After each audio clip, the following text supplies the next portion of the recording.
10th, had some conversation with Napoleon in his dressing room, during which I endeavored to convince him that Sir Hudson Lowe might in reality have intended to offer civilities at times when his conduct was supposed to be insulting, that his gestures sometimes indicated intentions far from his thoughts, and particularly explained to him that Sir Hudson Lowe's having laid his hand upon his sword proceeded entirely from an involuntary habit which he had of seizing his saber and raising it between his side and his arm, which I endeavored to show him by gestures that he had himself expressed to me.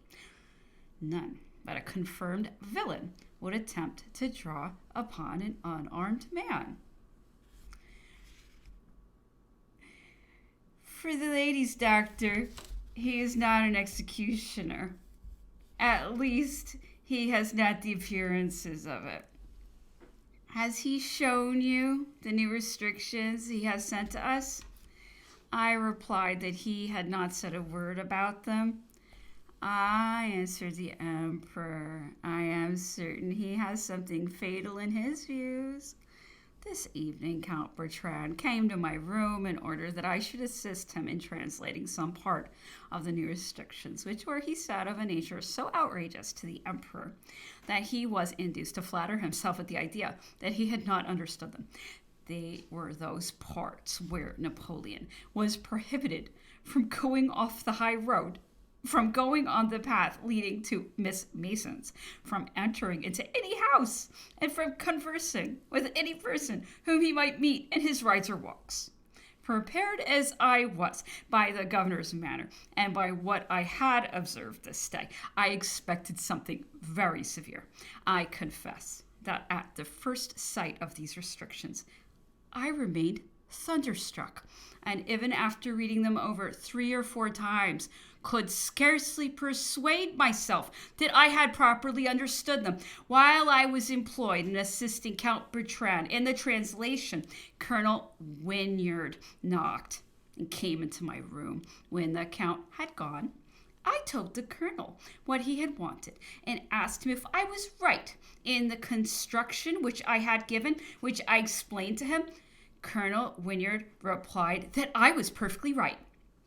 The 11th, Sir Hudson Lowe sent for me to town, breakfasted in company with him at Sir Thomas Reed's, after which he told me that he had something particular to say, but that the place was not a proper one, and another time would do.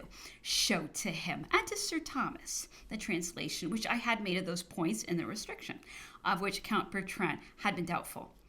Sir Hudson observed that I had translated one part rather too strongly. These will be required to be strictly adhered to, but that I had given a perfectly correct explanation to the sense that the French were not to go down into the valley or separate from the high road as space was given them to exercise only to preserve their health, that they were not to speak to any person or enter any house, and that there needed no further explanation, as every restriction upon General Bonaparte equally applied to his followers. He concluded by observing that I had better take an opportunity of telling Bonaparte that I had heard the governor say that the orders originated with the British government, and that he was merely the person who carried them into execution, and not the framer. The 12th. Napoleon, after asking many questions concerning a trial which took place yesterday, at which I had appeared as an evidence, spoke about the new restrictions, and observed that Bertrand could not be brought to think that he had rightly comprehended them, and asked me my opinion, which I explained to him as briefly and delicately as I could. When I had finished, I am maddened by persecution, exclaimed Napoleon. I observed that I had heard the governor say yesterday that the orders had originated with the British government, and that he was merely the person who carried them into execution and not the framer.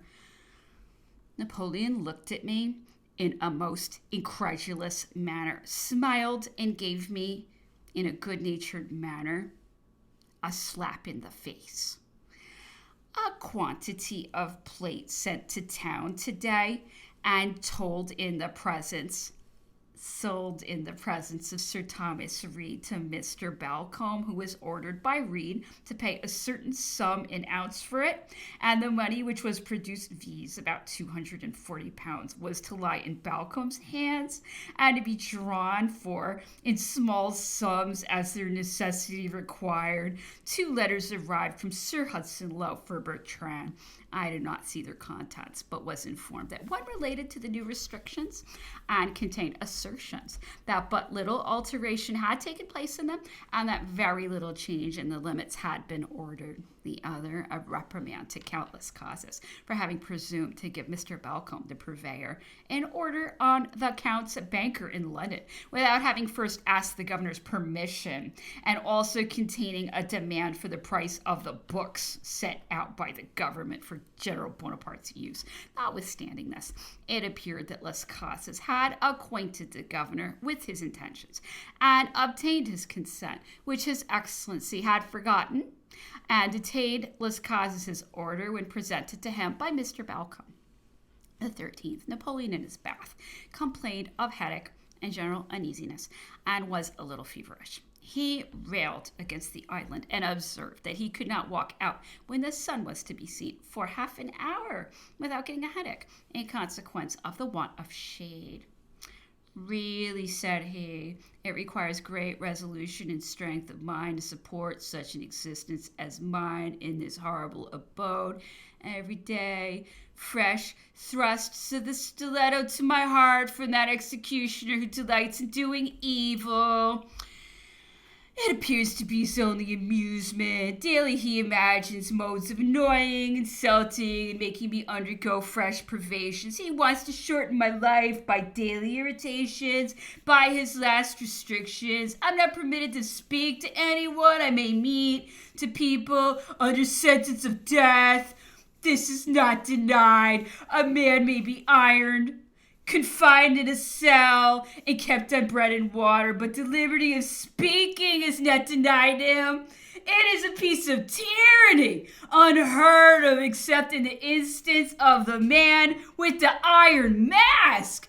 In the tribunals of the Inquisition, a man is heard in his own defense, but I have been condemned unheard and without trial, in violation of all laws, divine and human, detained as a prisoner of war, in a time of peace, separated from my wife and child, violently transported here, where arbitrary and hitherto unknown restrictions are imposed upon me, extending even to the privation of speech. I am sure, continued he, that none of the ministers except Lord Bathurst would give their consent to this last act of tyranny. His great desire of secrecy shows that he is afraid of his conduct being made known, even to the ministers themselves, instead of all this mystery and espionage. They would do better to treat me in such a manner as not to be afraid of any disclosure being made. You recollect what I said to you when this governor told me in presence of the admiral that he would send any complaints we had to make to England and get them published in the journals. You see now that he is in fear and trembling lest Montaigne's letter should find its way to England or be known to the inhabitants here. They profess in England to furnish all my wants, and in fact, they send out many things. This man that comes out, reduces everything, obliges me to sell my plate in order to purchase those necessaries of life, which he either denies altogether or supplies a quantity so small as to be sufficient.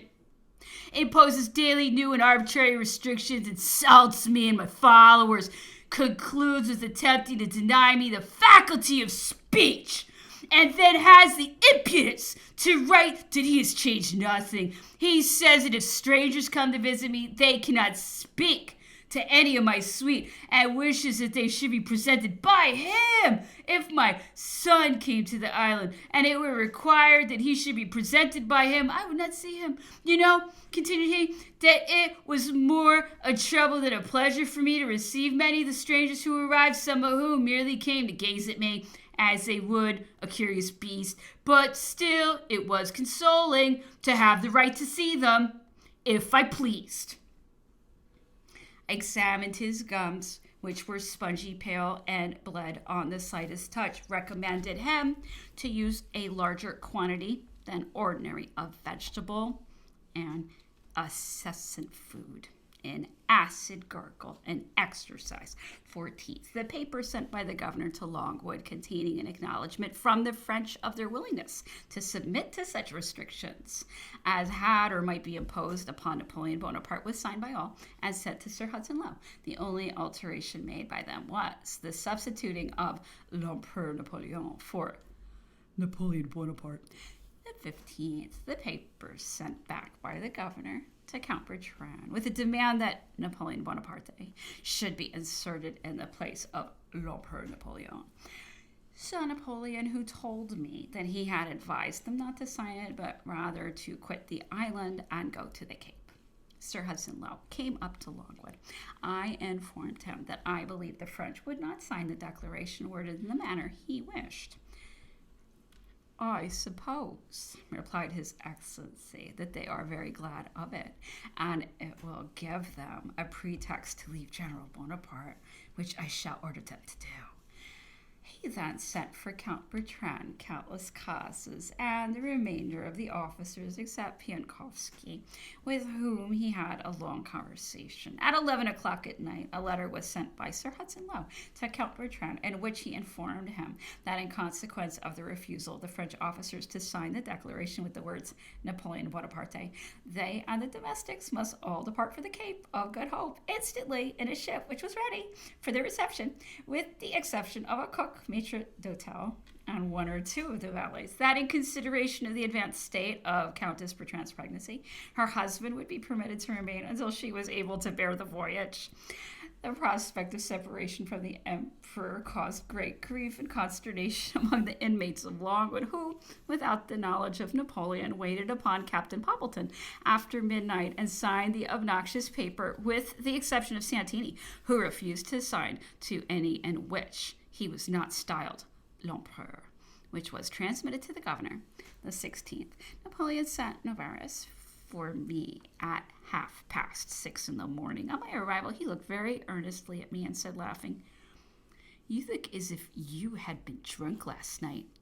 I replied, no, but that I had dined at the camp and sat up very late. "How many bottles? 3? He added, holding up 3 of his fingers. He then communicated the following to me, viz. That Count Bertrand had had a conversation with the governor yesterday, which partly related to him, that he had sent for me in order that I might explain to the governor his real sentiments on the subject.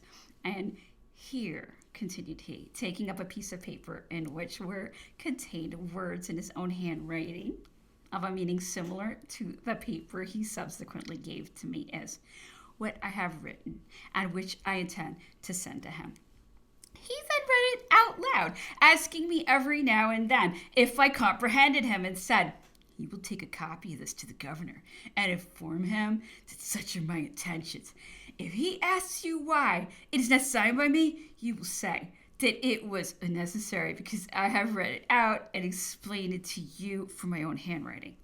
After observing the name of Napoleon was too well known and might bring back recollections which it were better should be dropped, he desired me to propose his being called Colonel Miron, who had been killed at his side at Arcola, or Baron de Rock, that as colonel was entitled to noting military rank, it might perhaps give umbrage, and therefore probably it would be better to adopt that of Baron de Rock, which was the lowest feudal title. "If the governor," continued he, "consents, let him signify to Bertrand that he acquiesces in one of them, and such shall be adopted. It will prevent many difficulties and smoothen the way. Your eyes, continued he, look very much like those of a man who had been committing a debauch last night. I explained to him that it was the effect of the wind and dust. He then rung the bell, called Saint-Denis, took the paper which he had copied from him, made me read it aloud, underlined some passages with his own hand, gave it to me, and gently, pushing me out of the room in a smiling manner, told me to go to the governor and tell him that such were his intentions. The paper was as follows. It's in French. Let's see if there is a translation. It's in French. I'll read it in French. J'ai abdiqué dans les mains des représentants de la nation et au profit de mon fils. Je me suis porté avec confiance en Angleterre pour y vivre là ou en Amérique, dans la plus profonde retraite, et sous le nom d'un colonel tué à ma côté, résolu de rester étranger à toute affaire politique de quelque nature qu'elle puisse être, arrivé à bord du Northumberland. On m'y dit que je dois, prisonnier de guerre, qu'on me transportait au-delà de la ligne et que je m'appelais le général Bonaparte. J'ai dû porter ostensiblement mon titre d'empereur en opposition au titre de général Bonaparte qu'on voulait m'imposer. Il y a 7 ou 8 mois, le comte de Montauban proposa de pouvoir et des petites difficultés qui naissent à chaque instant en adoptant un nom ordinaire. L'admiral croit devoir en écrire à Londres. Cela en reste là. On me donne aujourd'hui un homme qui a cet avantage qu'il ne préjuge pas le passé, mais qui ne donne la forme de la société. Je suis toujours disposé à prendre un homme qui entre dans l'usage ordinaire et réitère que quand on jugera à propos de faire cesser ces cruels séjours, je suis donc la volonté de rester étranger à la politique, quelque chose qui se passe dans le monde. Voilà ma pensée. Toute autre chose qui aurait été dite sur cette matière ne le sera pas. I proceeded immediately to Plantation House, where I delivered the paper to the governor and made known to him the conversation which I had had. His Excellency appeared much surprised and said that it was a very important communication and one which required consideration. After I had made a deposition, the governor wrote on a sheet of paper the following words: "The governor will lose no time in forwarding to the British government the paper presented to him this day by Dr. O'Meara.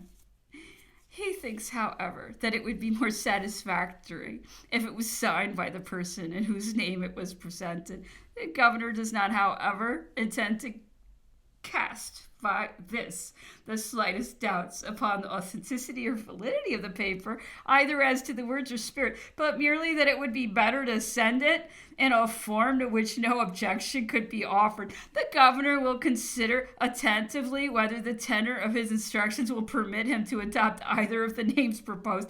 He would naturally, however, be desirous to defer the use of them in any public communication until he obtains the sanction of his government for that purpose. The governor will be ready at any time to confer with General Bertrand on the subject. This communication he desired me to show Napoleon, and added, indeed, it is no great matter if you leave it with him.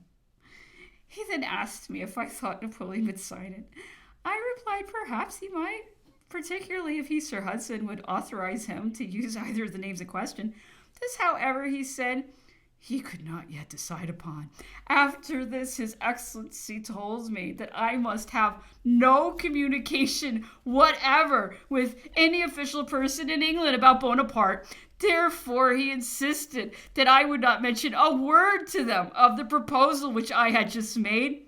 that he had written to Lord Bathurst about me, and that there was no doubt I should do well, that my situation was one of great confidence, and that none of the ministers except the one he communicated with ought to know anything about what passed on at St. Helena, after which he desired me to go back and endeavor to get Napoleon to sign the paper.